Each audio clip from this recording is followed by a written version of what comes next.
पनीर म्हटलं की लहानांपासून मोठ्यांपर्यंत आवडणारी भाजी।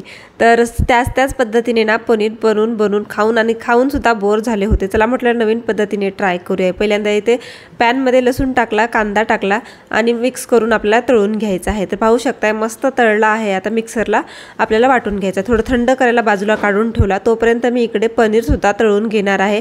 थोडंसं पॅनमध्ये तेल होतं अगोदरच, त्याच्यामध्येच पनीर मी फ्राय करून घेतलं। पाहू शकताय मस्त असं फ्राय झालेलं आहे आणि हे पनीर पाहून माझ्या मुलाच्या तोंडाला पाणी सुटले।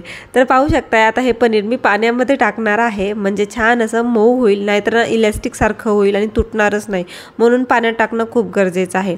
आता पाण्यात टाकल्यानंतर इथे मी मिक्सरला वाटून घेणार आहे। आपण कांदा तळलेला, एक मिरची आणि पनीरचे 4-5 तुकडे टाकलेले आहेत आणि इथे मी अद्रकचा तुकडा टाकून छान असं मिक्सरला वाटून घेतलं।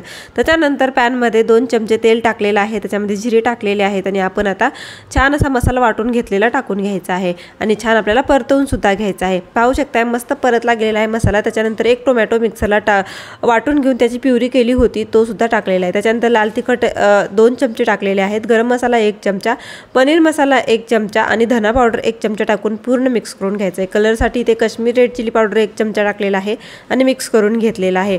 आपला मसाला छान मिक्स झालेला आहे। आता 5 ते 10 मिनिटं असंच ठेवूया आणि छान तेल सुटून देऊयात। 5 ते 10 मिनिटांनंतर पाहू शकता मी इथे पाणी टाकलेलं आहे प्युरीसाठी। तर तुम्हाला किती प्युरी पाहिजे त्याच्यानुसार तुम्ही इथे पाणी ॲड करू शकता। हॉटेलमधली आपण पनीरची भाजी खाल्ल्यानंतर ना आपल्याला नेहमीच वाटतं आपली भाजी अशी का होत नाही, आपण केल्यानंतर वेगळीच का लागते, असंच नेहमीच वाटत राहतं। पण अशा प्रकारे नक्की बनवा।